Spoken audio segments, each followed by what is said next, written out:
All right, welcome everybody. Thank you for coming to this demo and reading between the lines with me and my team. Here you can see an About Us page. We have different panels that show off our interests, contacts, and our LinkedIn information. We hope to connect with you soon. For the next portion of our project, we have an Our Project tab. Here we can see different tables of contents here for different parts of a project, including our methodologies, our testing, our findings, and different publications that we have so far. This would be helpful to somebody if they're interested in like our methodologies and wanted to come check out stuff like maybe benchmarking, for example. Here we have the graphs that showed things that are you can see in our white paper too. Moving forward into the rest of the application, I want to bring some attention to the sidebar here. Here we're currently using pre-categorized data. This is from online. It's the year 2025 quarter two transcript for Microsoft. We preloaded it as for the speed for this demo, one and two. The current models aren't the best at segmenting large portions of text into business lines all at once. And so we did that and then also then had to do some manual work. And so right now, these are just going to be preloaded CSVs that are structured, that are easy to work with for the next part of our pipeline.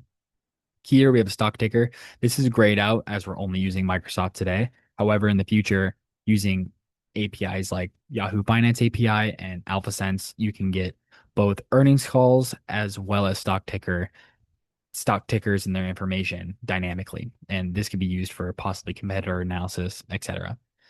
Then you can enter the start and stock dates for the next part of the project here in stock analysis, but we'll get to that later.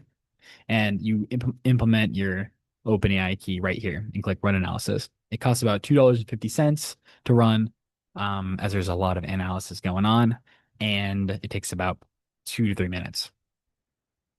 So moving on to the dashboard page. Here we see the amount of available data on the stock that we have chosen. Right now, it's obviously Microsoft. And you can kind of see if in the pipeline if anything went wrong, and it's a quick overview of the data set. Moving forward to the stock analysis tab, here we have a bunch of different features that I'm really proud of. Here, this is how it kind of will load up for any app, for any user. I kind of already went and clicked and stuff around. You have the start and end date for the stock chart. Here you can just change this around. Let's do May 1st.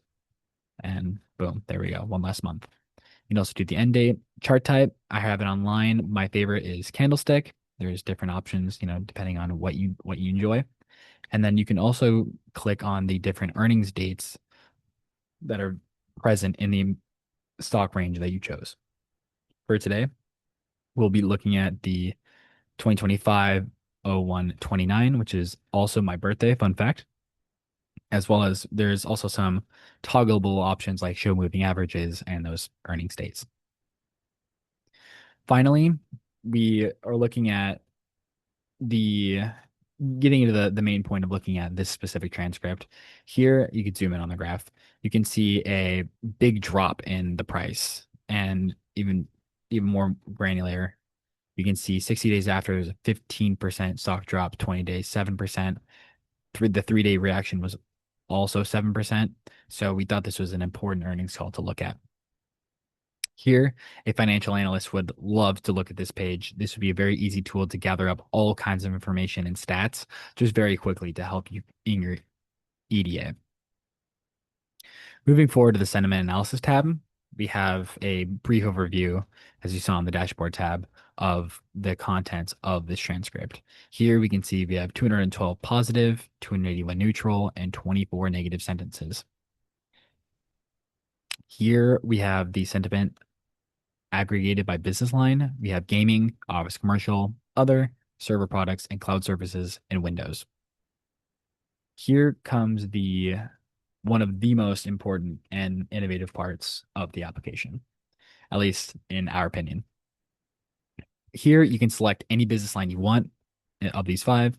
Let's do gaming, for example, and you can query through the transcript and what was said and deemed positive, neutral, or negative by ChatGPT 4.0, which is our main sentiment analyzer. For example, gaming and filter by positive sentiment. Here, we can see sentences like these. Black Ops 6 was a top selling game on Xbox and PlayStation this quarter and saw more players in its launch quarter than any other paid release in franchise history. Now, that's all good and dandy. Now, I wonder what would happen if we typed in, as you can see here, revenue. Now we can see there are 20 sentiments, 20 statements within gaming that talk about revenue. But let's look at all business lines. 58 out of the 517 sentences talk about revenue. And you can go here, look at negative, and see that there's, and so looking at first positive, now negative, you'd see some pretty big impacts. Like when compared to October guidance assumptions of quarter 3 FX impact, this is a decrease of a total revenue of roughly 1 billion. And interesting stuff like, and in gaming, revenue decreased 7 and 8% in constant currency as content and services growth continued to be offset by hardware declines.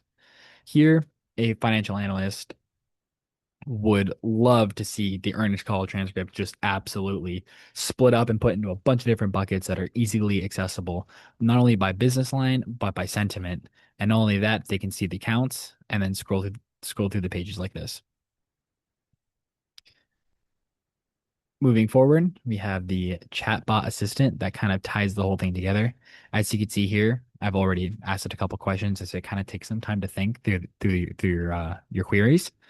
Um, the overall sentiment was strong, which is true.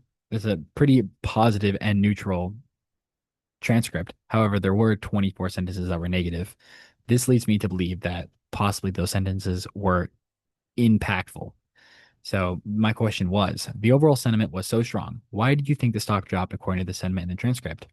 It gave the different metrics that we found, as well as some possible expectations. One of them that I thought was pretty cool was profit taking. Sometimes if stock has experienced a significant run up prior to earnings release, as indicated by a 30-day performance of 13%, that's really strong. And also that is a great point.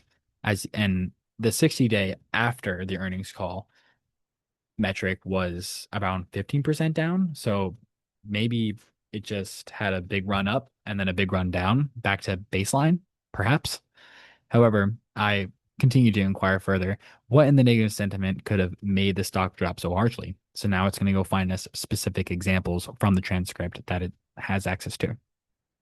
Here we have four different examples as well as quotes from exact sentences, like the earnings call highlighted a 7 and 8% decrease in gaming revenue in constant currency, which was attributed to declines in hardware.